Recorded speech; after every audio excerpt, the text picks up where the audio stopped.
اس وقت وہ کمرے میں بیٹھا بہت ضروری میٹنگ کے بارے میں اہم نکات دیکھ رہا تھا۔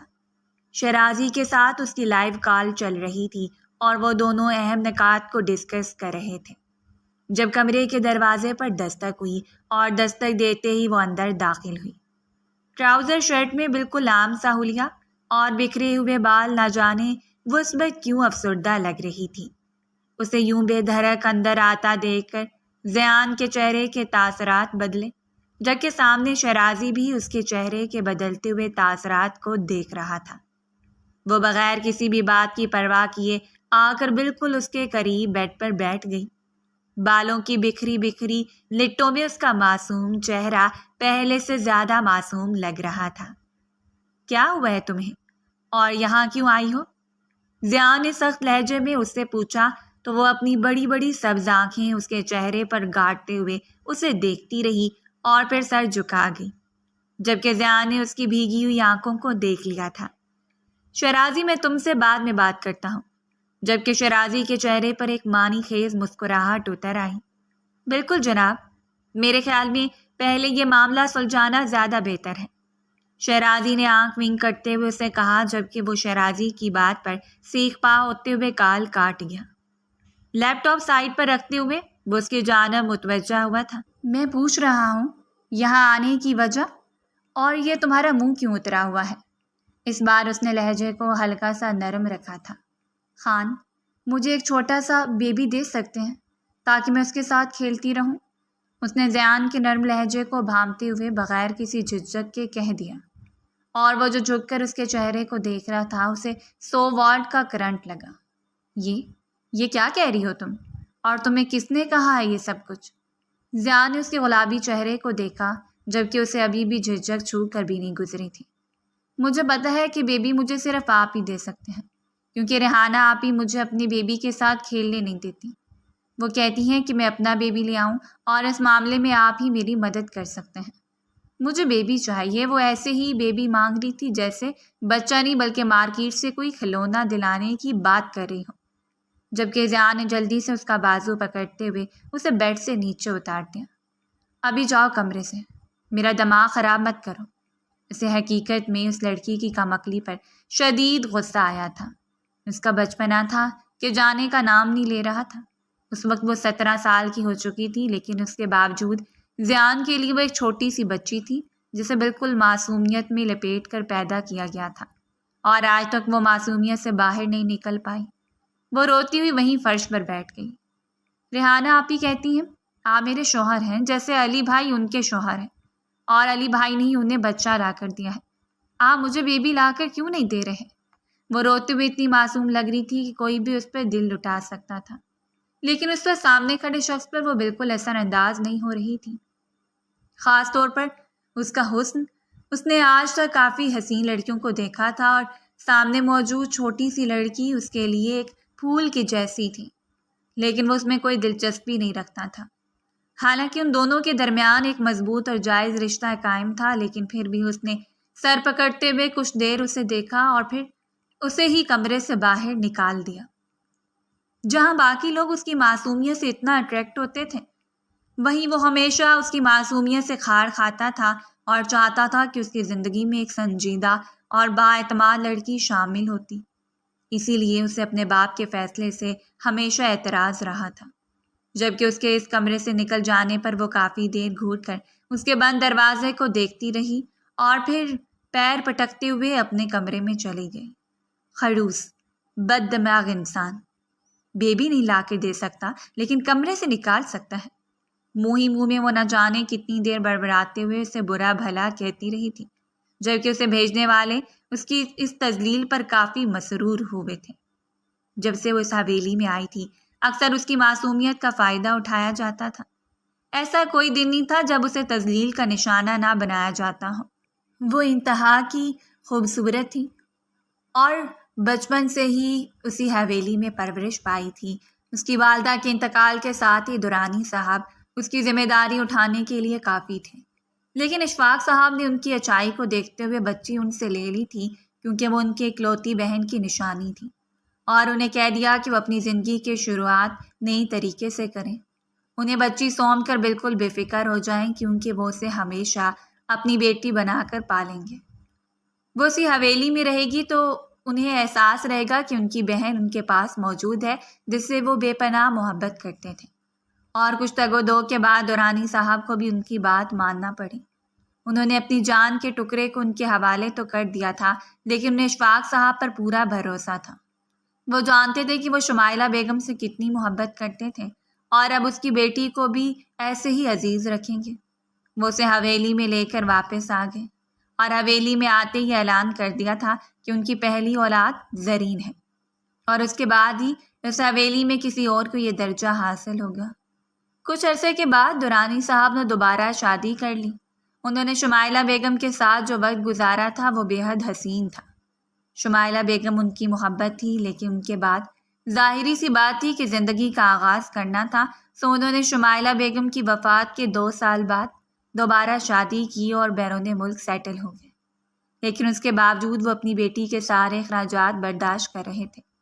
وہ اگر یہاں رہتی تھی تو صرف اور صرف اشفاق صاحب کی مرضی اور خواہش کی بنا پر، ورنہ ہرگز ایسا نہیں تھا کہ دورانی صاحب اس کی جانب سے غافل تھے۔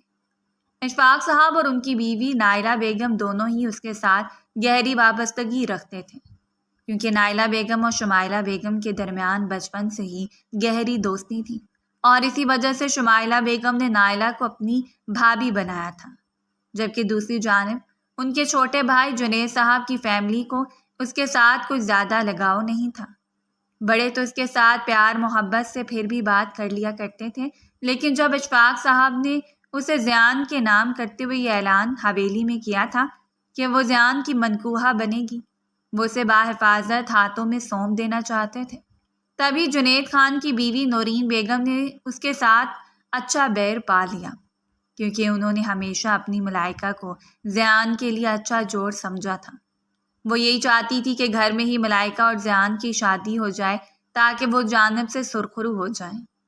ان کے 2 بیٹے تھے، بڑا بیٹا علی جو کہ ریحانہ کا شوہر تھا اور بیٹی ملائکہ جو کہ زیان کی ہم عمر تھی، جبکہ وہ گھر کے سب بچوں سے چھوٹی تھی۔ اسے شروع سے ہی نورین بیگم کی جانب سے کافی غیر منصفانہ رویے کا سامنا کرنا پڑا، خصوصی طور پر اپنے بچوں کے معاملے میں۔ وہ ہمیشہ اسے پیچھے رکھتی تھیں۔ وہ نہیں چاہتی تھی کہ جو مقام حویلی کے بچوں کو حاصل ہے وہ کبھی بھی اس لڑکی کو حاصل ہوتا، یا پھر یہ نائلہ بیگم سے بیجا اختلافات کا نتیجہ تھا کہ انہیں اچھا نہیں لگتا تھا کہ وہ لڑکی یہاں پر رہے اور حویلی کے بچوں کا حق کھائے، کیونکہ ان کے لیے اپنے بچے بہت اہمیت رکھتے تھے، اور یہی وجہ تھی کہ انہوں نے اپنے بچوں کے ذہن میں بھی اس کے خلاف کافی نفرت کو انڈیل دیا۔ وہ ہر زیادتی پر بس خاموش ہو جاتی۔ اس نے بچپن سے ماں اور باپ دونوں کی محبت کو نہیں دیکھا تھا۔ کبھی کبھی دورانی صاحب اسے لینے کے لیے آتے تھے۔ وہ جب پاکستان ہوتے تو وہ اپنی بیٹی کو کافی دنوں تک اپنے پاس رکھتے تھے، لیکن وہ جتنا لگاؤ اشفاق صاحب سے محسوس کرتی تھی اتنا لگاؤ دورانی صاحب سے محسوس نہیں کرتی تھی۔ زیان اور اس کی عمر میں تقریباً 8 سال کا فرق تھا۔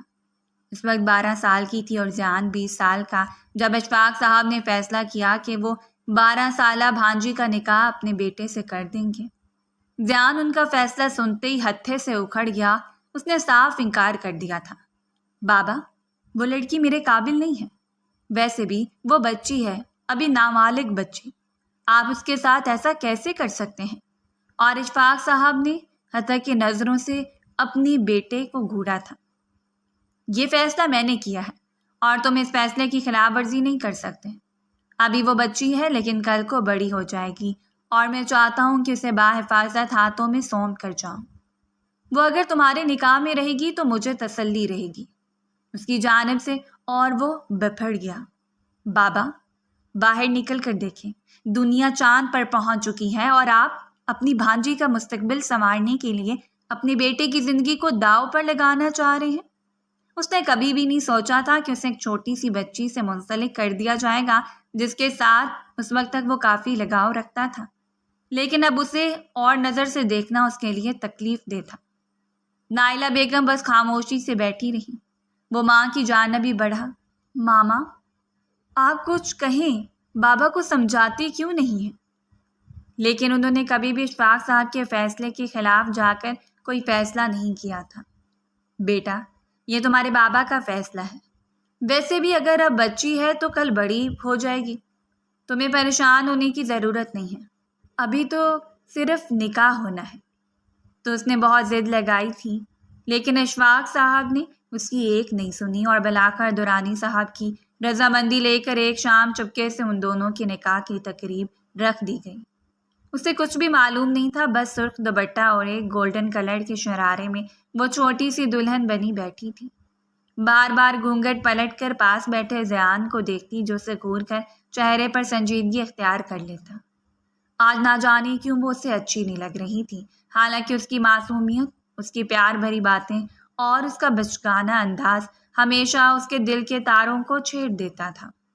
وہ ہمیشہ ہر جگہ اس کی حفاظت کرتا، اس کی ہر خواہش کو پورا کرتا تھا۔ اس روز نورین بیگم اور ملائکہ تو تقریب میں شامل ہی نہیں ہوئی تھیں۔ ویسے تو اسے ملائکہ سے بھی کوئی خاص لگاؤ نہیں تھا، لیکن پھر بھی وہ سمجھتا تھا کہ اعتماد اور سنجیدگی کے معاملے میں ملائکہ اس سے 1000 درجے بہتر ہے۔ اس روز کے بعد حویلی میں اس کی جگہ مزید تنگ ہو گئی، کیونکہ بات بات پر اسے ذلیل کرنا، اشفاق صاحب کی غیر موجودگی میں اسے ایسے کام کروانا جو اسے مزید زیان کی نظروں میں گراتے چلے گئے، اور زیان اس کی کم عقلی اور بے وقوفی کی وجہ سے اس سے دور ہوتا چلا گیا۔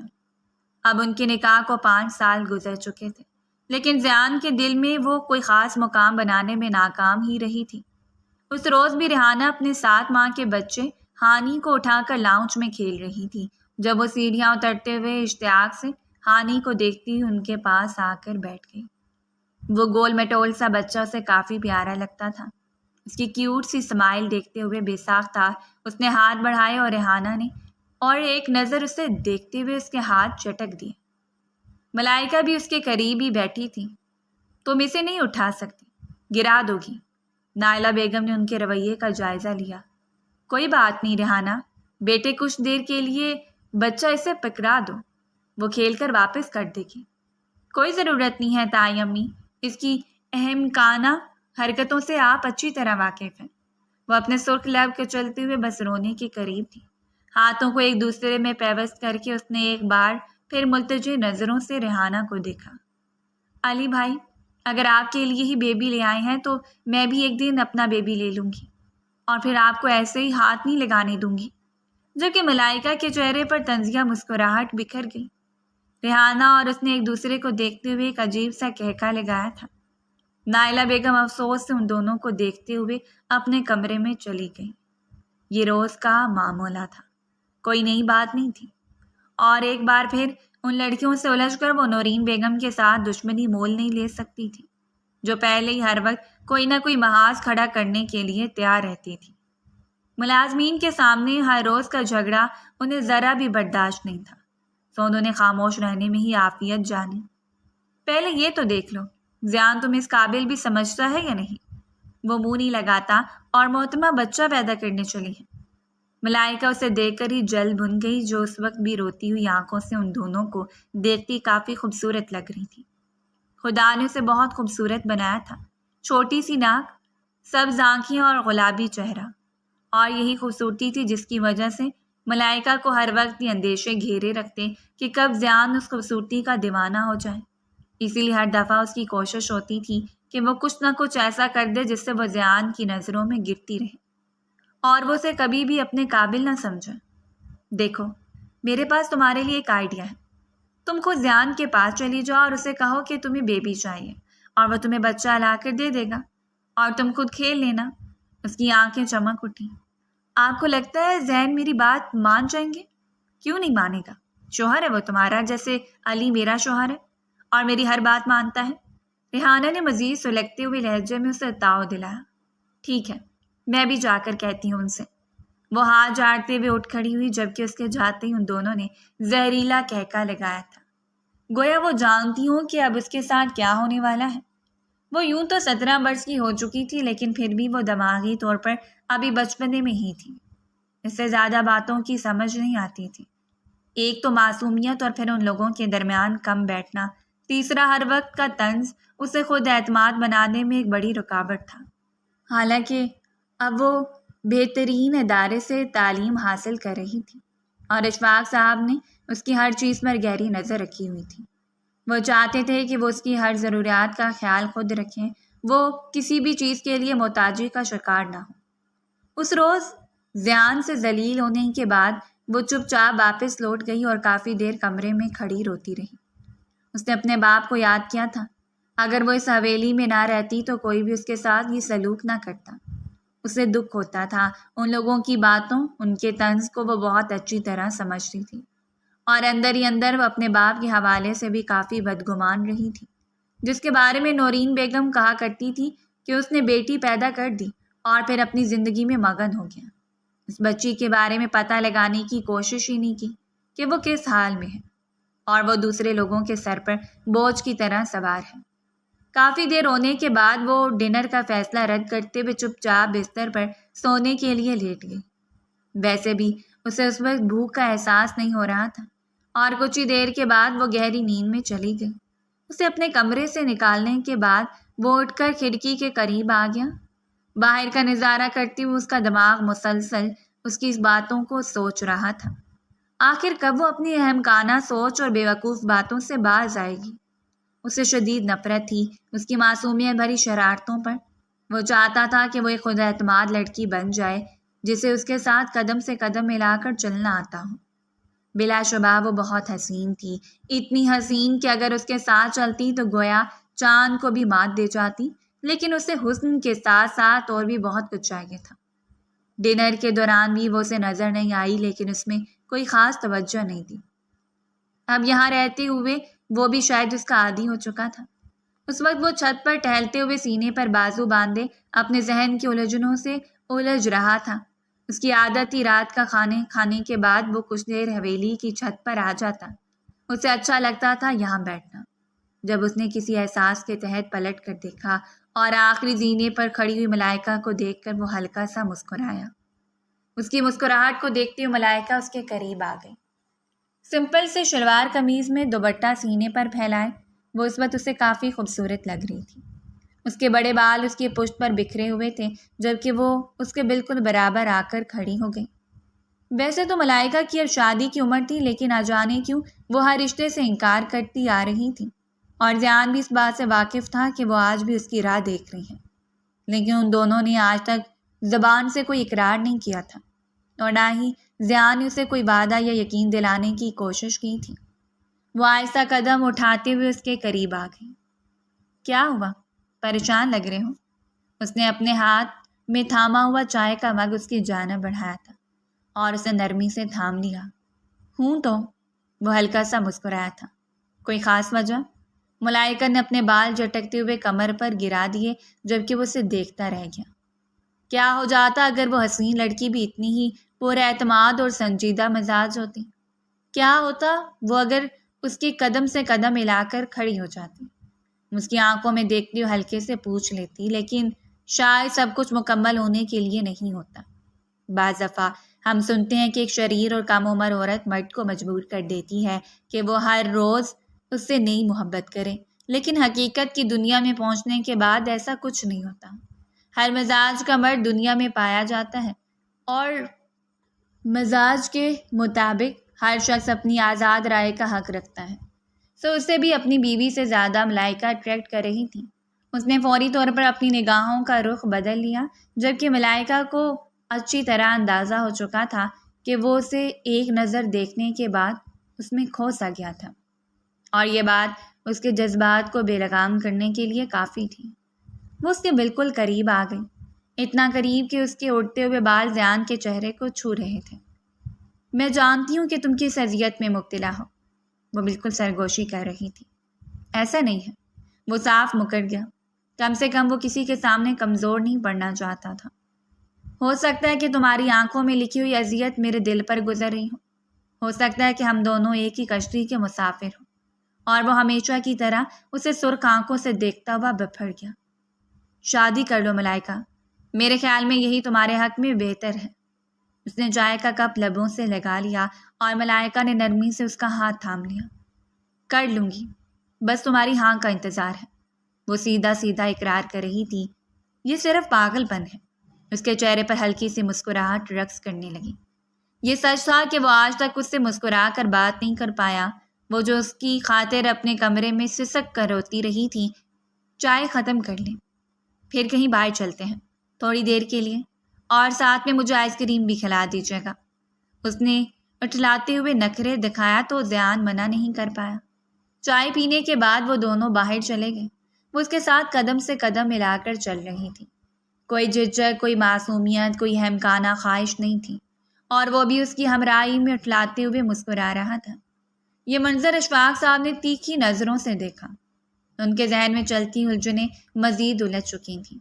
جو کچھ ہو رہا تھا انہیں ہرگز بھی قابل قبول نہیں تھا، اور کافی دیر ان دونوں کی پشت کو صورت ہوئے وہ ایک ایسے نتیجے پر پہنچ چکے تھے جس پر انہیں عمل کرنا تھا۔ میں جلد سے جلد کوئی اچھی سی تاریخ دے کر رخصتی کی ڈیٹ فکس کر دوں گا۔ میں چاہتا ہوں کہ جلد سے جلد رخصتی ہو جائے۔ ویسے بھی دورانی کچھ عرصے کے لیے پاکستان آ رہا ہے۔ انہوں نے نائلہ بیگم کو اپنا حکم صادر کر دیا، اور نائلہ بیگم خاموش ہو گئیں۔ انہیں اندازہ نہیں تھا کہ وہ خود اکیلے اتنا بڑا فیصلہ کر لیں گے، کسی کو بتائے بغیر، لیکن ظاہری سی بات ہی اس حویلی میں انہی کا حکم چلتا تھا، اور اب ان کے حکم پر عمل کرنا تھا۔ اگلی صبح حویلی میں جب اس نئی ہلچل کے بارے میں معلوم ہوا تو گویا ضیان نے قیامت کھڑی کر دی تھی۔ وہ سوچ بھی نہیں سکتا تھا کہ اتنا جلدی اس کا باپ یہ فیصلہ دے دے گا۔ بابا، ابھی میرے بارے میں سوچیں، میں ابھی بزنس میں انوالو ہوں، پلیز رخصتی کہیں بھاگی نہیں جا رہی۔ اس نے ایک بار پھر اپنے حق کے لیے آواز اٹھائی۔ رخصتی تو بھاگی نہیں جا رہی، لیکن مجھے تمہارا خدشہ ہے۔ تمہاری حرکتیں مجھے خاص نہیں لگ رہی، اس لیے میرے خیال میں یہی بہتر ہے۔ اپنے بالوں کی اونچی پونی ٹیل بنائے وہ بالکل عام سے شرٹ ٹراؤزر میں اس وقت معصومیت سے ان کی جھڑپ کو سن رہی تھی۔ اسے اندازہ ہو رہا تھا کہ یہ کس بارے میں بحث کر رہے ہیں۔ وہ بس ضیان کا غصے سے سرخ چہرہ دیکھتی رہی۔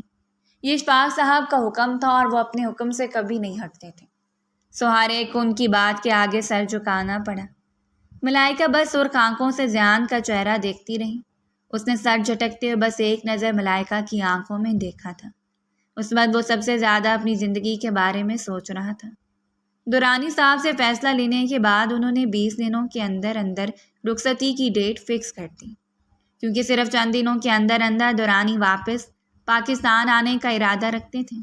نائلہ بیگم نے ساری تیاریوں پر نظر رکھی۔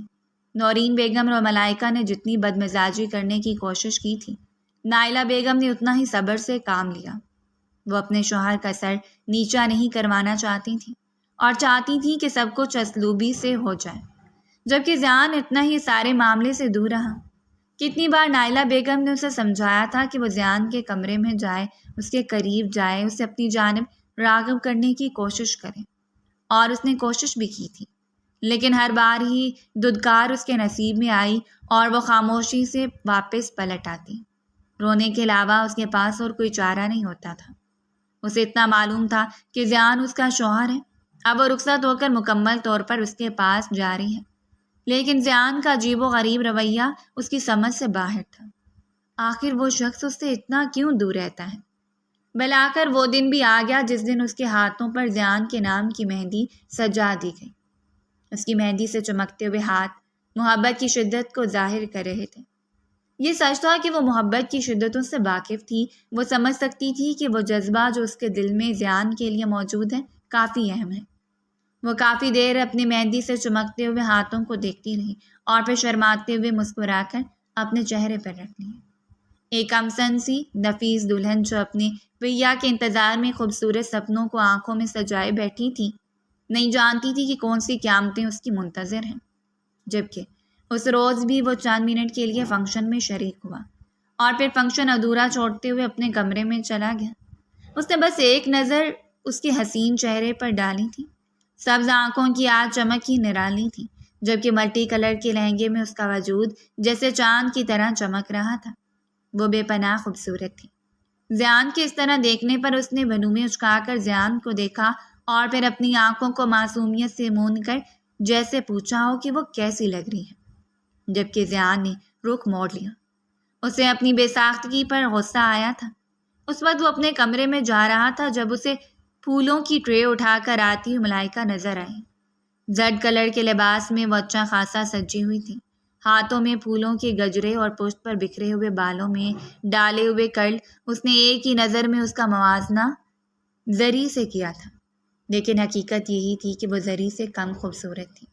وہ کافی دیر افسردہ نظروں سے زیان کا چہرہ دیکھتی رہی۔ میں نے کہا تھا شادی کر لو، تمہارے حق میں بہتر ہے۔ وہ ہلکا سا مسکرایا۔ یہ انتظار بہت اچھا ہے، شاید کبھی پھل مل جائے۔ وہ بس اسے تپش دیتی ہوئی نظروں سے دیکھتی رہی۔ اس انتظار کا پھل نہیں ملنے والا، یقین رکھو۔ وہ بس قریب سے گزر گیا۔ ایک پل کے لیے دل میں بغاوت نے سر اٹھایا تھا کہ وہ اب بھی انکار کر دے، وہ کہہ دے کہ وہ اس رشتے کے لیے رضامند نہیں ہے۔ وہ لڑکی اس کے ساتھ نہیں چل سکتی۔ ان دونوں کے مزاج میں زمین آسمان کا فرق ہے، لیکن نہ جانے کیوں وہ چاہنے کے باوجود انکار نہیں کر پاتا تھا۔ درانی صاحب نے بھی شادی میں شرکت کی تھی اور اپنی بیٹی کے لیے اچھا خاصا جہیز بھی دیا۔ اشفاق صاحب نے انکار کیا تھا، لیکن وہ چاہتے تھے کہ وہ اسے اس کا حق لازمی دیں۔ ایک عرصے کے بعد اپنے بابا سے مل کر وہ بہت خوش ہوئی تھی۔ اسے چاہت رہتی تھی اپنے باپ کی۔ باپ آخر باپ ہوتا ہے۔ چاہے اشفاق صاحب نے کوئی کمی نہیں چھوڑی تھی، لیکن پھر بھی درانی کی جگہ تو کوئی نہیں لے سکتا تھا۔ اس کے بہن بھائیوں نے بھی شادی میں شرکت کی تھی۔ وہ بیرون ملک پل بڑھ کر وہیں کی ثقافت اور تہذیب و تمدن کو اپنا چکے تھے۔ کافی ماڈرن اور کافی آزاد خیال، جبکہ درانی صاحب کی دوسری بیوی ہمیشہ ان معاملات سے دور رہتی تھی۔ اسے کوئی انٹرسٹ نہیں تھا درانی کی پہلی زندگی سے۔ اس رات بھی وہ عجیب سی الجھن کا شکار رہی۔ اس کا دل جانتا تھا کہ زیان اس رشتے کے لیے خوش نہیں ہے۔ وہ اتنی بھی بچی نہیں تھی کہ سمجھ نہیں پاتی۔ اس وقت وہ اپنے کمرے میں بیٹھی افسردہ سی سر جھکائے ہوئے تھی جب درانی کمرے میں داخل ہوا اور وہ بابا کو دیکھ کر ہلکا سا مسکرائی۔ کیا ہوا؟ میری بیٹی افسردہ نظر آ رہی ہے۔ انہوں نے نرمی سے اس کے ماتھے کو لبوں سے چھوا۔ بابا، مجھے ایسا کیوں لگ رہا ہے جیسے زیان خوش نہیں ہے۔ بابا، وہ مجھے پسند نہیں کرتے۔ اس نے اپنا خدشہ ظاہر کیا اور درانی صاحب نے نرمی سے اس کے ہاتھوں کو تھام لیا۔ نکاح کے رشتے میں بہت طاقت ہوتی ہے۔ تم اس کی بیوی ہو۔ یہ رشتہ آج سے نہیں 5 سال پہلے سے قائم ہو چکا ہے۔ اگر وہ اس رشتے کو تسلیم نہ کرتا تو کبھی رخصتی کے لیے ہاں نہ کرتا، جبکہ وہ اچھی طرح جانتی تھی کہ اس نے رخصتی کے لیے کیسے کھڑے کھڑے ہی انکار کر دیا تھا۔ اس نے بس سر جھکا لیا۔ وہ اپنے باپ کی زندگی میں بے جا مداخلت کر کے اس کے لیے مزید پریشانیاں پیدا نہیں کرنا چاہتی تھی۔ میری بیٹی بہت بہادر ہے۔ مجھے یقین ہے کہ میری بیٹی زیان کے دل میں اپنی جگہ بنا لے گی، اپنی معصومیت سے، کیونکہ تمہارا دل بہت شفاف ہے۔ وہ اس کی ان کی آغوش میں سر رکھتے ہوئے آنکھیں موند گئی اور وہ اس کا چہرہ دیکھتے رہے۔ کب وہ اتنی بڑی ہو گئی تھی انہیں اندازہ ہی نہیں ہوا۔ ابھی کل کی بات تھی۔ شمائلہ بیگم کا غم تو ابھی ان کی آنکھوں میں تازہ کھڑا تھا۔ وہ دن شدید ہنگاموں میں لپٹا ہوا تھا، جبکہ عروسی جوڑے میں سجدے ہوئے وہ اپنے حسن کی بجلیاں گرانے کے لیے بالکل تیار تھی۔ اتنی حسین لگ رہی تھی کہ اس پر اٹھنے والی نظر میں ستائش ابھر آتی۔ سب چمکتی ہوئی آنکھیں میک اپ سے مزید دلکش لگ رہی تھیں، جبکہ گلابی پنکھری جیسے ہونٹوں پر لگی ہوئی ڈارک لپسٹک آج تو اس کی سج دھج ہی نرالی تھی۔ آج اس کی زندگی کا سب سے بڑا اور خوبصورت دن تھا۔ وہ کافی دیر خود کو آئینے میں دیکھتی رہی۔ اتنا پیارا ہونا بھی قانون جرم ہے۔ اس نے جھکتے ہوئے خود کو دیکھ کر سرگوشی کی اور پھر چہرے پر سرخ رنگ ہوتا رہا۔ کچھ لوگ صرف خوبصورت شکل و صورت لے کر آتے ہیں، خوبصورت نصیب نہیں، اور وہ بھی شاید انہی لوگوں میں شمار ہوتی تھی۔ نکاح تو پہلے ہو چکا تھا۔ چاندی رسومات کے بعد اسے رخصت کر کے زیان کے کمرے میں پہنچا دیا گیا۔ زیان کا کمرہ اچھا خاصا سجایا ہوا تھا۔ ڈیکوریشن دیکھ کر وہ حیران نظروں سے دیکھتی رہی۔ بیڈ پر لہنگا بکھیرے اس وقت وہ زیان کا انتظار کر رہی تھی جب نائلہ بیگم کمرے میں داخل ہوئی اور اس کے بالکل سامنے آ کر بیٹھ گئی۔ اس نے ماں کے روپ میں ہمیشہ نائلہ بیگم کو ہی دیکھا تھا۔ امی، وہ بس اس کا چہرہ دیکھ رہی تھی جب اس نے خود ہی ان کو پکارا۔ زیان غصے کا تیز ہے، تھوڑا جذباتی ہے، لیکن اگر پیار سے میری بیٹی اس کے دل میں اپنی جگہ بنائے گی تو وہ ضرور تمہاری طرف متوجہ ہوگا۔ ابھی اسے لگتا ہے کہ یہ رشتہ اس کے بابا نے زبردستی اس کے سر تھوپ دیا ہے، لیکن جب اسے تمہاری محبت کا احساس ہو جائے گا تو سب کچھ ٹھیک ہو جائے گا۔ وہ کافی دیر ناسمجھی سے نائلہ بیگم کا چہرہ دیکھتی رہی اور پھر سر جھکا دیا، جبکہ آگے بڑھتے ہوئے اس کے ماتھے پر لب رکھ کر وہ خاموشی سے کمرے سے باہر نکل گئی۔ اس نے شوق نظروں سے کمرے کا جائزہ لیا اور پھر اٹھتے ہوئے کمرے کے وسط میں آ گئی۔ اپنے لہنگے کو پھیلا کر وہ گول گول جھومتے ہوئے گویا لطف اندوز ہو رہی تھی، جب ایک دم ہی دروازہ کھلا اور وہ جلدی سے وہیں فرش پر بیٹھ گئی۔ بکھرا ہوا لہنگا مزید بکھر گیا۔ آنے والے نے ایک پل کے لیے حیرت بھری نظروں سے اسے دیکھا تھا، اور وہ جو اسے حیرت سے دیکھ رہا تھا، اس کے اس قدر حیرت سے دیکھنے پر وہ ہلکا سا مسکرائی۔ ابھی تھوڑی دیر رک جاتے، میں بیڈ پر آ کر بیٹھ جاتی، گھونگھٹ گرا لیتی۔ لڑکیوں نے کہا تھا کہ گھونگھٹ گرا کر بیٹھنا ہے، منہ دکھائی بھی تو لینی ہے آپ سے۔ وہ آتے ہی شروع ہو چکی تھی، جبکہ اس نے خوف بھری نظروں سے اسے دیکھا۔ مڑ کر دروازہ بند کرتے وہ اندر بڑھا جب وہ خود ہی اٹھ کھڑی ہوئی۔ ویسے میں بھی اتنی پاگل ہوں، آپ تو پہلے ہی یہ حسین چہرہ دیکھ چکے ہیں، اب تو صرف منہ دکھائی لینا باقی ہے۔ لائن دیں مجھے۔ معصومیت سے آنکھیں پٹپٹاتے ہوئے اس نے اس کے سامنے اپنی گلابی ہتھیلی کو پھیلا دیا، اور وہ نہ چاہتے ہوئے بھی اسے انکار نہیں کر پایا۔ اپنے پاکٹ سے ایک چھوٹی سی ڈبیا نکالتے ہوئے اس نے اس کی ہتھیلی پر سجا دی اور پھر کوٹ اتارتے ہوئے بیڈ پر بیٹھ گیا۔ وہ ایک بار پھر چہکتے ہوئے اس کے قریب آئی تھی، اس کے سامنے ہی بیٹھ گئی۔ وہ کتنی ہی دیر اس کی دو آتشہ حسن کو دیکھتا رہا۔ بلا شبہ وہ بے حد حسین تھی، اتنی حسین کہ اس کے حسن کے آگے اسے ہتھیار ڈالنا پڑے۔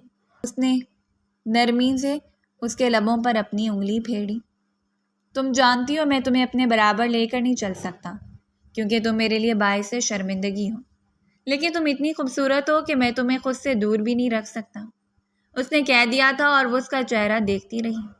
اب تو میں آپ کی دلہن بن گئی ہوں، اب تو میں ساری زندگی آپ کے ساتھ رہوں گی۔ اس نے نرمی سے اس کا بازو تھامتے ہوئے اس کے کندھے پر سر رکھا، جبکہ مقابل کی دھڑکنیں اپنے عروج پر پہنچ چکی تھیں۔ اس کے حق میں موجود بیوی جو اپنے حسن سے اس پر ستم ڈھا رہی تھی، جبکہ اس کی بچگانہ حرکتیں جو بار بار قریب آتے ہوئے اس کے دل کے تاروں کو چھو رہی تھی۔ بھلے سے شادی اس کی پسندیدگی کے مطابق نہیں ہوئی تھی، لیکن پھر بھی وہ مرد تھا۔ اپنے جذبات پر قابو پانا اس کے لیے مشکل ترین مرحلہ تھا۔ وہ کافی دیر خمار آلود نظروں سے اس کے چہرے کو دیکھتا رہا، اس کے لرزتے ہوئے لب جو اب اس کی قربت میں کپکپا رہی تھیں۔ یہ بھی منافقت کا بڑا گہرا درجہ ہے کہ مرد کو کم عمر بیوی بھی چاہیے جو اس کی تنہائی کو حد سے زیادہ رنگین بنا دے، جو اس وقت ناسمجھی کا مظاہرہ کرتے ہوئے اسے مزید بے قابو کر دے۔ اور پھر خود اعتماد بیوی بھی چاہیے۔ کچھ لوگ ہماری زندگی میں ایسے ہوتے ہیں جو خود کو کامل سمجھتے ہیں۔ اس نے نرمی سے اس کا ہاتھ پکڑ لیا۔ لاکھ اختلافات صحیح، لیکن تم بہت خوبصورت ہو۔ چلو میں تمہاری آنکھوں پر بات کرتا ہوں، یعنی بکھرے خوابوں پر بات کرتا ہوں۔ اس نے نرمی سے اس کی آنکھوں میں دیکھا تھا اور پھر نظر سرکتے ہوئے اس کے لبوں پر جم گئی۔ تمہارے لبوں پر بات کرتا ہوں، یعنی گلابی پنکھری کی بات کرتا ہوں۔ وہ ہلکے سے گنگنایا تھا، جبکہ وہ ساکت بیٹھی اس کا چہرہ دیکھتی رہی۔ تمہاری زلفوں کی بات کرتا ہوں، یعنی ناگن کی بات کرتا ہوں۔ اس نے ہاتھ بڑھاتے ہوئے زری کی لمبی زلفوں کو جوڑے کی قید سے آزاد کر دیا۔ تمہاری رنگت کی بات کرتا ہوں، یعنی سنہری کرنوں کی بات کرتا ہوں۔ اس وقت اس کی انگلی اس کے چہرے کی خد و خال پر رقص کر رہی تھی اور وہ جیسے کسی اور ہی جہان میں ڈوب گئی۔ وہ آج سے پہلے اس زیان سے متعارف ہی نہیں ہوئی تھی جو اتنا دلکش تھا۔ تمہاری قربت کی بات کرتا ہوں۔ وہ نرمی سے اس پر جھکا، یعنی کوئی کرنے کی بات کرتا ہوں۔ وہ مسحور ہو کر مسکرایا تھا اور اسے کامل کرنے کے لیے اسے خود میں سمیٹتا چلا گیا۔ اگر اس وقت کی خوبصورتی کو زیان خان سے پوچھتا تو وہ بلا جھجک کہہ دیتا کہ زرین دورانی۔ وہ رات خوابوں میں لپٹی ہوئی رات تھی، اور اس رات کا خمار جیسی اترا وہ اپنے لہجے، اپنے رویے اور اپنی بے بسی پر غور کرتا رہا۔ اسے شرمندگی ہو رہی تھی، اسے کبھی بھی اس معصوم سی لڑکی کے قریب نہیں آنا تھا جب اس کی شرٹ پہنے بالکل غافل سو رہی تھی۔ وہ ٹیرس پر چلا آیا۔ ٹھنڈی ہوا اس کے سینے سے ٹکرا کر اس کی ریڑھ کی ہڈی میں سنسناہٹ پیدا کر رہی تھی۔ وہ وہیں کھڑا رہا۔ ملائکہ کا عکس بے اختیاری اس کی آنکھوں میں گھوم گیا، جس نے یہ ساری رات مکمل کانٹوں پر گزار دی تھی۔ وہ جانتی تھی کہ اس کے دل پر کیا گزر رہی ہے۔ وہ کبھی بھی اس شخص کو کھونا نہیں چاہتی تھی۔ اس شخص کے ذریعے تو وہ پوری حویلی پر حکمرانی کر سکتی تھی، چاہے جتنے بھی مراسم تھے، لیکن اس نے ہمیشہ زیان کا انتخاب کیا، یہ جانتے ہوئے بھی کہ وہ شخص کسی کا شوہر ہے۔ وہ اسے ہمیشہ اپنی جانب اٹریکٹ کرتی رہی۔ صبح وہ اٹھی تو وجود میں ایک انجانی سی بے چینی پھیلی ہوئی تھی۔ وہ پورے کمرے میں موجود نہیں تھا۔ وہ جلدی سے اٹھی اور فریش ہونے کے بعد کمرے سے باہر چلی آئی۔ حالانکہ وہ اس بات کو سمجھتی تھی کہ آج ان کی زندگی کی پہلی اور خوبصورت صبح کا آغاز تھا اور انہیں مل کر ہی ساتھ نیچے جانا چاہیے تھا۔ وہ نیچے آئی تو ناشتے کی ٹیبل پر وہ بالکل تیار بیٹھا تھا۔ اسے دیکھتے ہوئے حیرت ہوئی۔ شادی کے بعد سب لوگ ہنی مون پر جاتے ہیں اور ایک یہ شخص تھا جو اس وقت آفس جانے کے لیے تیار تھا۔ ناشتے کی ٹیبل پر باقی خواتین بھی موجود تھیں اور ملائکہ اترے ہوئے چہرے کے ساتھ لنچ کر رہی تھی۔ ضیاء نے بس ایک نظر اس کا چہرہ دیکھا اور پھر سر جھکا کر ناشتے میں مصروف ہو گیا۔ وہ چہکتے ہوئے اس کے پاس آ گئی۔ اس کے چہرے کو شرارتی نظروں سے دیکھتے ہوئے اس نے سوال کیا تھا، ہماری ابھی ابھی شادی ہوئی ہے، ہنی مون پر نہیں جانا جو آپ آفس جانے کے لیے بھی ریڈی ہو گئے ہیں؟ اور ضیاء کا چہرہ پل بھر میں سرخ ہو گیا۔ سب کے سامنے وہ عجیب سوالات کر رہی تھی۔ نائلہ بیگم نے مسکراتے ہوئے سر جھکا لیا۔ آج تو اس کے دیکھنے کا انداز ہی نرالا تھا اور نہ چاہنے کے باوجود ضیاء کی نظریں اس کی جانب اٹھتی جا رہی تھیں۔ ابھی ناشتہ کر لو، ہم اس بارے میں بعد میں بات کریں گے۔ وہ بس ایک چھوٹی سی میٹنگ اس سلسلے میں جا رہا تھا اور ناشتہ کرنے کے بعد وہ اٹھ کر چلا گیا۔ وہ اس وقت کچن میں کھڑی ملازمت سے اپنے لیے جوس بنوا رہی تھی جب ملائکہ کچن میں داخل ہوئی اور اس کا بازو مروڑتے ہوئے اس کا رخ اپنی جانب کیا۔ کیا سمجھتے ہو خود کو تم نے ضیاء کو پا لیا ہے، وہ تمہارا بن گیا ہے تو تمہاری غلط فہمی ہے۔ ملائکہ کے سخت لہجے پر وہ خوف زدہ ہو گئی۔ وہ میرے شوہر ہیں ملائکہ آپی، اور آپ مجھے مار کیوں رہی ہیں؟ چھوڑیں مجھے۔ اس نے اپنا ہاتھ واپس کھینچا۔ ملائکہ نے بنا سوچے سمجھے چائے کا گرم کپ اٹھا کر اس کے ہاتھ پر انڈیل دیا اور اس کی چیخوں سے پورا کچن لرز اٹھا۔ نائلہ بیگم بھاگتی آئی تھی۔ اس کا ہاتھ جل کر سرخ ہو گیا۔ ملائکہ کی آنکھوں میں بھی خوف اتر آیا۔ اس نے غصے میں سب کچھ کر تو لیا تھا لیکن اسے اندازہ نہیں تھا کہ وہ اس قدر شور مچا دے گی۔ اشفاق صاحب نے اسے کھڑے کھڑے اچھا خاصا بے عزت کر دیا۔ انہیں حیرت ہوئی تھی کہ وہ لوگ نفرت میں اتنا آگے بڑھ چکے تھے کہ انہیں خیال ہی نہیں آیا کہ وہ اس معصوم بچی کا ہاتھ جلا چکے ہیں۔ نائلہ بیگم نے اسے پٹی کروا دی تھی اور اپنے کمرے میں منتقل کروا دیا۔ وہ مہندی لگا ہاتھ مکمل طور پر سرخ تھا جس وقت ضیاء کمرے میں داخل ہوا۔ وہ بری طرح رو رہی تھی۔ ضیاء نے ایک نظر اسے دیکھا، دل میں بے چینی ابھری تھی اس کی سرخ آنکھوں کو دیکھ کر، اور پھر اس کے قریب چلا آیا۔ کیا ہوا ہے؟ رو کیوں رہی ہو؟ اس نے سنجیدہ لہجے میں پوچھا تو زری نے اپنا ہاتھ اس کے سامنے کر دیا۔ ملائکہ آپی نے مجھے جلا دیا ہے، پتہ نہیں کیوں وہ مجھ سے اتنی نفرت کرتی ہیں۔ وہ ایک بار پھر پھوٹ پھوٹ کر رو پڑی جبکہ غصے سے اس کا چہرہ سرخ ہوا تھا۔ اسے ملائکہ سے یہ امید نہیں تھی۔ وہ پلٹ کر باہر جانے لگا اور پھر دروازے میں ہی رک گیا۔ نہ جانے کیوں اس کی بے نام سی انا نے اس کے پیروں میں زنجیر ڈال دی تھی۔ گھر میں سب لوگ جانتے ہیں کہ وہ اسے پسند نہیں کرتا اور اب اس کی خاطر اگر لڑنے جائے گا تو سب لوگ کیا کہیں گے۔ ایک ہی رات میں ضیاء خان پر جادو ہو گیا۔ وہ واپس پلٹ آیا۔ کوئی دوا لگا لو، ٹھیک ہو جائے گا، اس نے کہہ دیا تھا اور وہ حیرت سے اس کا چہرہ دیکھتی رہی۔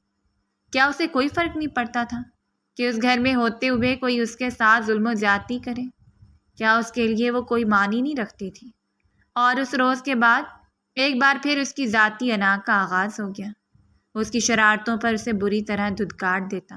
وہ اس کی اونچا ہنسنے پر بھی اعتراض کرتا تھا جبکہ آہستہ آہستہ وہ اسے خوفزدہ ہو کر سب کچھ چھوڑتی چلی گئی۔ اس نے خود کو کافی بدلنا شروع کر دیا تھا۔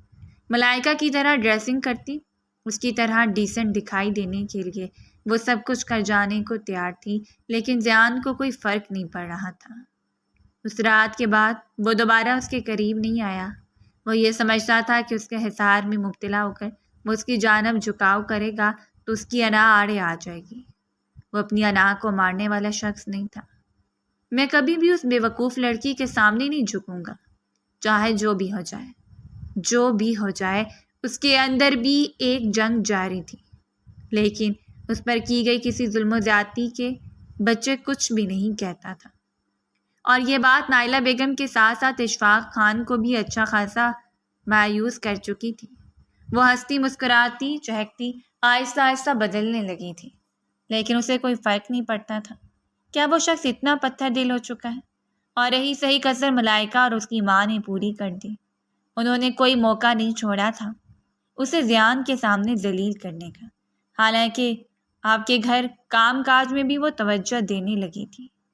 وہ نہیں جانتی تھی کہ زیان کی بے نام سی بے رخی کا کیا مطلب ہے، وہ کیوں اس کے ساتھ اس طرح کا رویہ اختیار کرتا ہے جو اسے اندر سے توڑ کر رکھ رہا ہے۔ صرف 17 سال کی عمر میں اس پر سنجیدگی چھانے لگی تھی، اور بالآخر ایک روز وہ ہوا جو نہیں ہونے چاہیے تھا۔ اس روز وہ سیڑھیاں اترتے ہوئے چائے کا کپ تھامے نیچے کی طرف آ رہی تھی جب سیڑھیاں چڑھتے زیان سے ٹکرائی اور چائے اچھلتے ہوئے زیان کی شرٹ کے ساتھ ساتھ اس کے سینے کو بھی جلا گئی۔ سب لوگ لاؤنج میں موجود تھے۔ اس وقت وہ تھکا ہارا گھر واپس آ رہا تھا۔ اس کی تھکن اور پھر اس لڑکی کا ٹکرا کر چائے گرا دینا اسے اتنا شدید غصہ آیا کہ اس نے بنا سوچے سمجھے زرین کے منہ پر تھپڑ دے مارا۔ کسی کو بھی امید نہیں تھی کہ وہ یہ حرکت کرے گا۔ تھپڑ اتنا شدید تھا کہ ایک پل میں ہی اس کا نچلا ہونٹ پھٹ گیا اور خون کی ایک ننھی سی لکیر اس کے لبوں سے ہوتی ہوئی نیچے کی جانب آئی۔ وہ بھری بھری نظروں سے سر اٹھا کر زیان کو دیکھتی رہی جبکہ وہ غصے سے دھاڑتے ہوئے اس پر جھکا تھا۔ تمہیں اتنی بھی تمیز نہیں سکھائی گئی کہ کیسے چلتے ہیں؟ اندھی ہو گئی ہو تم؟ آخر تمہارا بچپنا کب ختم ہوگا؟ ذلیل کر دی ہے تم نے مجھے، اور تمہاری حرکتوں نے بھی سب کے سامنے اتنی تذلیل اشفاق خان اس پر ڈھاڑے تھے۔ اور اس نے پلٹ کر اشفاق خان کو دیکھا۔ بابا، میرے اور میری بیوی کے درمیان میں آپ نہیں بولیں گے، یہ ہم دونوں کا آپس کا مسئلہ ہے۔ اور پھر وہ اسے گھسیٹتے ہوئے کمرے میں لے کر گیا۔ اس روز وہ حقیقت میں اندر سے ٹوٹ چکی تھی۔ وہ معصوم سی زری تو اس کے ایک تھپڑ سے ہی گویا مر گئی۔ اسے یہ احساس ہی مار چکا تھا کہ وہ شخص کبھی بھی بدلنے والا نہیں تھا۔ اس کے لیے اس نے کس قدر قربانیاں دی تھیں، اپنا آپ برباد کر دیا، ساری خوشیوں کو پس پش ڈال دیا، اور وہ شخص اس کے ساتھ اتنی دغا بازی پر اتر آیا تھا۔ وہ اس پر اتنی زیادتی کرنے کے بعد وہاں سے نکل گیا۔ پوری رات ہی وہ بے مقصد سڑک پر گاڑی دوڑاتا رہا اور پھر اپنے دوست کے فلیٹ چلا گیا۔ آج رات وہ گھر واپس نہیں آنا چاہتا تھا، نہ جانے کیوں بار بار اس کی نظروں کے سامنے اس کا روتا ہوا چہرہ آ رہا تھا۔ نہ جانے کیوں اسے اتنا غصہ آ گیا۔ وہ اسے قابل ہے، میں نے اسے کافی سر پر چڑھا لیا ہے، اسے حد میں رکھوں گا تو ٹھیک رہے گی۔ وہ غصے میں سوچتے ہوئے اس نے اس خیال کو سر سے جھٹک دیا تھا اور صبح ہی وہ گھر واپس آیا، لیکن وہ کمرے میں نہیں تھی۔ اس نے بغیر اس کی جانب توجہ دیے اپنے کپڑے نکالے اور تیار ہو کر آفس کے لیے نکل گیا۔ اس نے کسی سے بھی بات کرنا ضروری نہیں سمجھا تھا، اور جس وقت وہ آفس سے واپس آیا اس وقت بھی وہ اس کے کمرے میں نظر نہیں آئی۔ وہ بے مقصد ہی اسے ڈھونڈنے کے لیے باہر نکل آیا، اور پھر اس نے نائلہ بیگم سے پوچھ لیا، آپ کی بہو کہاں ہے؟ رات کی بات کا کچھ زیادہ ہی اثر لے چکی ہے شاید۔ ابھی بھی طنز کر رہا تھا جب نائلہ بیگم اس کی جانب دیکھ کر طنزیہ بولی، ہاں بالکل، جب مرد کی غیرت ختم ہو جائے تو پھر عورت کو اثر لے لینا چاہیے، اور تمہاری ہی بات کا اثر لے کر وہ ہمیشہ کے لیے تمہاری زندگی سے نکل گئی ہے۔ وہ حیرت سے اپنی ماں کو دیکھتا رہا۔ کیا مطلب ہے آپ کا؟ کہاں چلی گئی ہے وہ؟ غصے کی ایک شدید لہر نے اس پر حملہ کیا تھا۔ اپنے باپ کے گھر چلی گئی ہے، کبھی بھی واپس نہ آنے کے لیے۔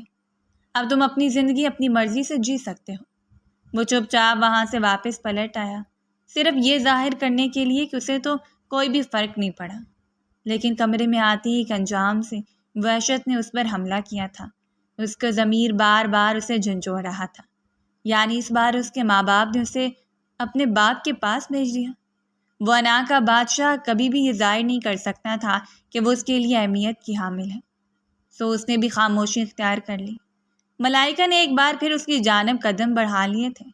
اس روز وہ آفس سے گھر واپس آیا تو وہ اس کے لیے چائے بنا کر لے آئی۔ دروازے پر ہلکی سی دستک دیتے ہوئے وہ جیسے ہی اندر داخل ہوئی، وہ شرٹ لیس وجود کے ساتھ آئینے کے سامنے کھڑا تھا۔ ملائکہ کو اندر آتا دیکھ کر اس نے بیڈ پر پڑی ہوئی شرٹ کو اٹھا کر پہننا شروع کیا۔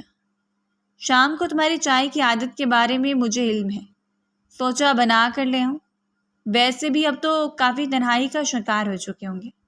ملائکہ نے جانچتی ہوئی نظروں سے اس کے چہرے کو دیکھا تھا۔ وہ مبہم سا مسکرایا، دل میں عجیب سا طوفان اٹھا تھا۔ وہ ہر وقت ہنستی اور کھلکھلاتی ہوئی لڑکی وہ جس کے اونچا ہنسنے پر بھی اسے اعتراض تھا، جس کی شرارتوں سے پورا کمرہ چہکتا رہتا تھا، کافی دنوں سے سب کچھ ویران چھوڑ کر چلی گئی تھی۔ سو تو ہے، یعنی میری تنہائی دور کرنے آئی ہو؟ اس نے برش اٹھا کر بال سجانے شروع کر دیے، جبکہ ملائکہ ستائش بھری نظروں سے اسے دیکھتی رہی تھی۔ وہ وقت دور نہیں جب تم میری پناہوں میں ہوگے ذیان خان، میں تم سے کبھی بھی غافل نہیں رہ سکتی۔ اسے دیکھتے ہوئے وہ دل میں سوچتی رہی۔ جب اس نے پلٹ کر ملائکہ کے چہرے کو دیکھا، کیا سوچ رہی ہوں؟ اپنی حیثیت کے بارے میں۔ اسے نرمی سے سر جھکا لیا، جبکہ وہ چائے اٹھا کر لبوں سے لگا چکا تھا۔ تو پھر کیا جواب ملا؟ ابھی تو کچھ نہیں ذیان خان، لیکن امید ہے کہ اچھا جواب ملے گا۔ وہ نرمی سے مسکراتے ہوئے اٹھ کھڑی ہوئی اور چپ چاپ واپس چلی گئی، جبکہ وہ دیر تک اس کی پشت کو گھورتا رہا۔ خان، آپ کو پتہ ہے میں چاند کی طرح خوبصورت ہوں، چاند کی طرح چمکتی ہوں، اور آپ چاند میں لگے ہوئے غسیلے داغ۔ دور سے کسی نے اس کے کان میں سرگوشی کی تھی، اور پھر کھلکھلاتی ہنسی سے پورا کمرہ گونج اٹھا۔ وہ اور اس کی بے وقوفانہ باتیں۔ اس نے سر جھٹک اور خود کو چائے میں مصروف کر لیا۔ اس روز ذیان نے اس پر ہاتھ اٹھایا تھا، نہ صرف ہاتھ اٹھایا بلکہ اس کی تذلیل کی، وہ بھی اتنے لوگوں کے سامنے۔ وہ بار بار اسے کہہ رہا تھا کہ وہ اس کے سر پر بوجھ کی طرح مسلط ہے، جسے نہ ڈھنگ سے بات کرنا آتی ہے اور نہ ہی ہنسنا، جسے دو لوگوں کے درمیان بات چیت کا علم نہیں۔ ایسے کم عقل لڑکی کے ساتھ زندگی گزارنا بھی گویا عذاب ہے۔ یہ آسان نہیں تھا، خاص طور پر ذیان خان کے لیے، جو اس کی قربت میں 1 ماہ سے زیادہ کا عرصہ گزار چکا تھا۔ وہ تو چپ چاپ جا چکی تھی، لیکن اپنے نقش اس کے ارد گرد ثبت کر کے گئی۔ وہ جو اس کی شرارتوں سے ہچکچاتا تھا، اب چاہتا تھا کہ وہ ایک بار پھر شریر سبز آنکھوں سے اسے دیکھتے ہوئے کھلکھلا کر ہنسے، اور وہ اس کی کھلکھلاہٹ میں کھو جائے۔ اس رات بھی عجیب سی بے چینی نے سر اٹھایا، اور وہ چپ چاپ کمرے سے نکل کر باہر لان میں پھرنے لگا۔ نہ جانے کیوں رات کے آخری پہر بھی اسے سکون نہیں آ رہا تھا۔ اس کی انا بار بار آ رہی تھی کہ وہ کیسے خود جا کر اسے بنا کر لے آئے، اس کے ساتھ ایک نئی زندگی کا آغاز کرے، اور اسے احساس دلائے کہ وہ اس کی شرارتی آنکھوں کو مس کرنے لگا ہے۔ اس کی بچگانہ باتیں، اس کا بات بات پر تنگ کرنا، چھوٹی موٹی شرارتیں، چھوٹے موٹے نقصانات، اور پھر اسے آگ بگولا ہوتے دیکھ کر جلدی سے آنکھیں بند کر کے منہ بسوڑ لینا، گویا کبوتر کی طرح آنے والی موت سے چھٹکارا حاصل کرنا چاہتی ہوں۔ وہ سر جھکائے مسلسل اسی کے بارے میں سوچ رہا تھا۔ 3 ماہ ہونے کو آیا تھا، لیکن وہ اسے نہ ہی نظر آئی تھی اور نہ ہی اس نے دوبارہ کال یا رابطہ کرنے کی کوشش کی، جبکہ سننے میں یہ بھی آ رہا تھا کہ وہ جلد ہی شاید دورانی کے ساتھ بیرون ملک جا رہی ہے، شاید ہمیشہ کے لیے، اس بے بنیاد رشتے کی ڈور کو ختم کر کے جائے جس نے کبھی بھی اسے آسانی نہیں دی تھی، اور نہ ہی کبھی اس کے لیے تسکین کا باعث بنا تھا۔ یہ رات کا تقریباً آخری پہر تھا، کافی سردی تھی۔ چلتے چلتے وہ یوں ہی ملائکہ کے کمرے کی جانب چلا گیا، جب اسے کھڑکی کے سامنے 2 سائے لہراتے ہوئے دکھائی دیے، اور پھر پل بھر میں اس نے جو منظر دیکھا وہ حیران رہ گیا۔ اس کا جسم وہیں ساکت ہو گیا، وہ پھٹی پھٹی نظروں سے سامنے کا منظر دیکھ رہا تھا۔ کوئی کھڑکی سے کودتے ہوئے باہر نکلا اور پھر بھاگتے ہوئے دیوار کی طرف گیا تھا، جبکہ کھڑکی سے بے قراری سے دیکھتی ہوئی ملائکہ کی نظریں اس پر جم گئی تھیں۔ اس نے نہ شور کیا، نہ بھاگ کر اس شخص کو پکڑنے کی کوشش کی تھی، بس وہ ملائکہ کا خوفزدہ اور گھبرایا ہوا چہرہ دیکھتا رہا، جہاں عجیب سی وحشت پھیلی ہوئی تھی۔ وہ شخص اسے دیکھ کر مزید خوفزدہ ہو گیا اور جلدی سے حویلی کی دیوار کو پھلانگتے ہوئے بھاگ گیا، حالانکہ اسے یقین تھا کہ وہ دیوار سے کودتے ہوئے اچھا خاصا زخمی ہو چکا ہوگا۔ وہ اگر چاہتا تو اسے بھاگ کر پکڑ لیتا، لیکن اس کے وجود میں گویا سکت ہی نہیں رہی کہ وہ آگے بڑھ کر معاملے کو سمجھ پاتا۔ ملائکہ اسے دیکھنے کے بعد کھڑکی سے ہٹ گئی، شاید اسے اندیشہ تھا کہ وہ اس سے بھری حویلی میں بدنام کرے گا، اور وہ جو خود اپنے حساب میں ڈوبا ہوا تھا کافی دیر اس بند کھڑکی کو دیکھتا رہا۔ تو یہ تھے وہ لوگ جو خود اعتمادی سے اس کے ساتھ قدم سے قدم ملا کر چلنے کے لیے تیار تھے، وہ لوگ جو رات کے اندھیرے میں نہ جانے کتنوں کے ساتھ تعلقات استوار کر چکے تھے، جن لوگوں کی خود اعتمادی اور سنجیدگی کو دیکھتے ہوئے اس نے وہ رشتہ کھو دیا جس میں رتی برابر منافقت نہیں کی۔ اسے کسی کی عزت جانی اور کسی کے بھی ساتھ درپیش مسائل سے کوئی خطرہ نہیں تھا۔ تو واپس اپنے کمرے میں آیا تو پہلی بار وہ بیڈ پر بیٹھتے ہوئے اپنے ماتھے پر آئے ہوئے پسینے کو صاف کرتے خود کو آئینے میں دیکھنے لگا۔ کوئی اسے دیکھ کر طنزیہ ہنس رہا تھا۔ تم نے ان پتھروں کو جمع کرتے کرتے وہ ہیرا گنوا دیا جو تم سے منسلک تھا، اور اس روز اس نے فیصلہ کر لیا تھا کہ وہ اپنی انا کو مار دے گا۔ وہ کسی سے بھی کچھ نہیں کہے گا، بس اسے صبح ہونے کا انتظار تھا۔ دل تھا کہ عجیب وحشت زدہ تھا، گویا کوئی قیامت آ کر گزر گئی ہو۔ اس لڑکی کی بے بس آنکھیں، وہ سبز روتی ہوئی آنکھیں تذلیل کی وجہ سے، سرخ چہرہ۔ صبح فجر کے بعد ہی وہ گاڑی نکالتے ہوئے حویلی سے باہر چلا گیا۔ وہ سیدھا دورانی پیرس گیا تھا۔ 3 ماہ کے بعد وہ اس گھر کی دہلیز پر کھڑا تھا جہاں پر نہ آنے کی اس نے قسم کھا رکھی تھی، جہاں آنے کے لیے اسے اپنی انا کے کھول کو توڑنا پڑا۔ وہ سیدھا اندر چلا گیا اور سب سے پہلے دورانی صاحب کے کمرے میں گیا تھا۔ ان کی باقی فیملی واپس چلی گئی تھی اور وہ اس وقت یہاں اپنی بیٹی کے ساتھ اکیلے تھے۔ وہ فجر کی نماز کے بعد وظائف میں مشغول تھے اور وہ جانتا تھا کہ وہ اس وقت جاگ رہے ہوں گے۔ اس نے ملازم کو اطلاع دی اور تھوڑی دیر کے بعد دورانی صاحب نے جو کمرے میں بلا لیا۔ انہیں بھی شاید اندازہ نہیں تھا کہ وہ اتنی صبح یہاں کیوں آیا ہوگا۔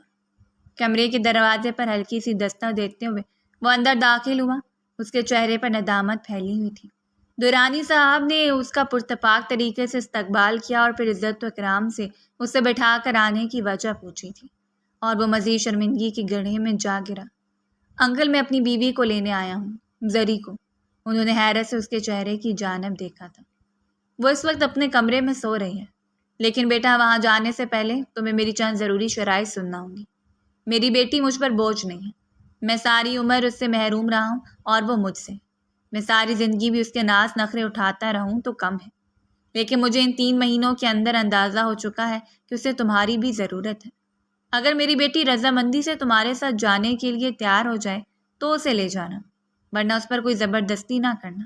یہ اس کی زندگی ہے اور اس بار وہ فیصلہ خود کرے گی۔ اس کا دل کانپا تھا۔ کیا ہو جاتا اگر وہ اس کے خلاف فیصلہ دے دیتی؟ وہ چپ چاپ سر جھکا کر وہاں سے اٹھ کر باہر آ گیا۔ اس کے کمرے تک جانے سے پہلے اس کے قدم من بھر کے ہو رہے تھے۔ آہستگی سے دروازے کے سامنے پہنچ کر اس نے ہینڈل گھماتے ہوئے دروازہ کھول دیا، اور وہ جو سامنے جائے نماز بچھائے نماز میں مشغول تھی، اتنے عرصے کے بعد اسے دیکھ کر گویا قرار آیا تھا۔